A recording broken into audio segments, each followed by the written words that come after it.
Podcast de l'article de Lassen Haddad publié sur l'odj.ma. L'auteur a intitulé son article « La résolution du Parlement européen sur les journalistes au Maroc. Une interférence dans un processus judiciaire en cours et une contradiction avec les droits de l'homme ». Il commence son article ainsi.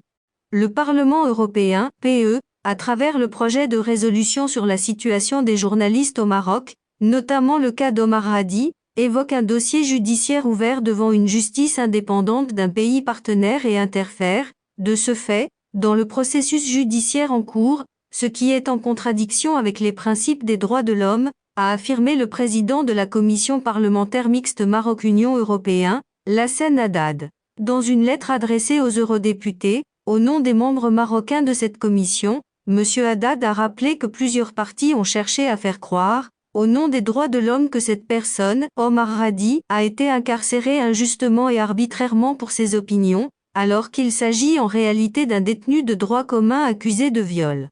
Relevant que le Maroc a dès 2016 expurgé le code de la presse des peines privatives de liberté pour les journalistes, M. Haddad a indiqué que la condition de publicité du procès a été respectée, que les procédures d'arrestation étaient conformes à la loi et à la procédure pénale, que la défense de l'accusé a requis un procès en présentiel et que toutes ces demandes ont été acceptées par les juges.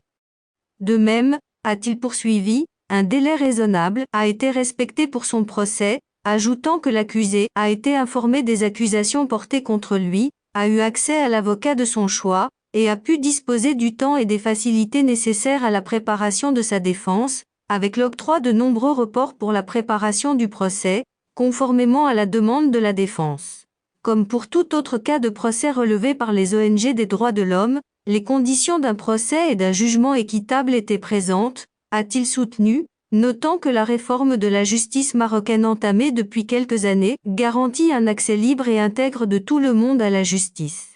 Dans cette lettre, M. Haddad a, en outre, fait savoir que la plaignante qui, elle-même, journaliste, a été immédiatement entendue par le procureur général après le dépôt de sa plainte. Conscient de ce que représente cette affaire de violence sexuelle, comme de précédentes, pour les droits des justiciables, hommes et femmes, dans notre pays, et conformément au principe de l'indépendance de la justice, la décision de justice a été rendue sur le seul fondement de l'application impartiale de la loi, a-t-il expliqué. M. Haddad a, par ailleurs, condamné fermement la campagne de diffamation, de fake news, de harcèlement et de dénigrement, acharnée et inédite dans son ampleur, dont a été victime la plaignante dans cette affaire, ainsi que les calomnies, attaques et menaces répétées, attentatoires à sa dignité et mettant en péril sa sécurité, sa santé et son bien-être. Et M. Haddad de faire remarquer qu'aucune personne ne peut faire l'objet, comme le souligne le préambule de la Constitution du Royaume et l'article 26 du Pacte international relatif aux droits civils, de discrimination ni de persécution à cause de son sexe, son identité, son origine sociale, son opinion, notamment dans un but d'intimidation ou pour la contraindre au silence. Ni le métier, ni la notoriété, ni les relations, ni même les opinions des concernés ne peuvent constituer, à eux seuls, des éléments à charge ou à décharge de crimes et ou délits, comme ils ne peuvent aucunement remettre en question le principe d'égalité des citoyens devant la loi garanti par l'article 6 de la Constitution marocaine, a enchaîné M. Haddad, qui a invité ses collègues européens, ainsi que les autres intervenants à œuvrer pour faire prévaloir, lorsqu'ils le jugent approprié, les dispositions internationales en la matière, sachant que le processus judiciaire du cas de Omar Hadi est toujours en cours et que l'affaire est en cours de cassation. Nous réitérons notre recommandation pour que tous les intervenants adhèrent aux principes des droits de l'homme et aux libertés fondamentales reconnues par les lois nationales et internationales, et d'agir conformément à la loi, aux normes internationales et aux règles de déontologie, comme le rappellent les principes de base relatifs au respect de l'indépendance de la justice, a-t-il précisé.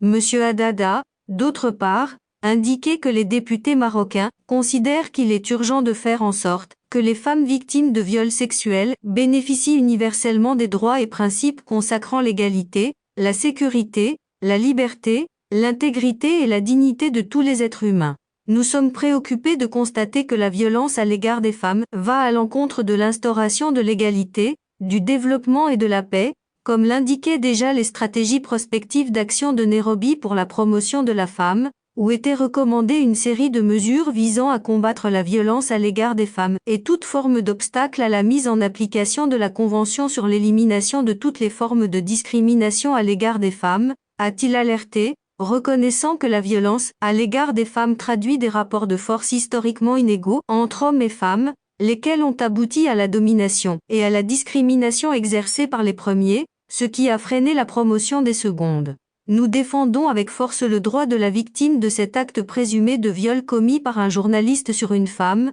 journaliste aussi, à recourir à la justice, a-t-il souligné, ajoutant que le droit à un procès équitable ne doit pas être garanti seulement pour un journaliste homme et interdit à une journaliste femme.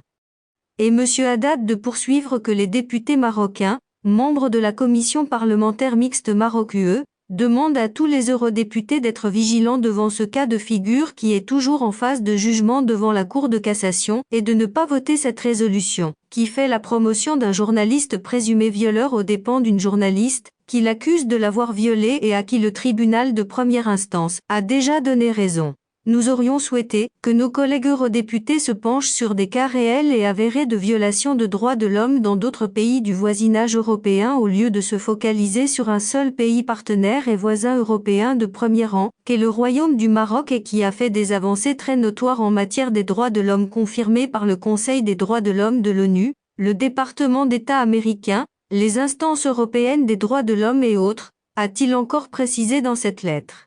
Dans ce sens, il a souligné que l'Algérie se dérobe, sans nul doute, de ses obligations et de ses engagements en matière des droits de l'homme et persiste dans les violations des droits humains et la poursuite de la répression contre les activistes du Irak, les journalistes et les voix qui critiquent le régime, estimant que tous ces cas de violation claire des droits de l'homme en Algérie ont été rapportés par toute la presse européenne et mondiale. Les eurodéputés gardent un silence mystérieux sur cette situation catastrophique des droits de l'homme en Algérie. Un flagrant exemple de deux poids deux mesures, a-t-il déploré. Enfin, nous affirmons que la protection et la promotion des droits humains sont des choix constants et irréversibles pour le Royaume du Maroc, qui défendra toujours le renforcement de son adhésion au mécanisme onusien des droits de l'homme et des droits de la femme en particulier, a conclu M. Haddad. Rédigé par Lassane Haddad, élu par l'intelligence artificielle de l'ODJ Media. N'oubliez pas de télécharger notre application l'ODJ mobile sur Android et iOS et de vous abonner à notre chaîne YouTube l'ODJ TV si vous souhaitez être au courant des dernières actualités, podcasts et émissions télévisées.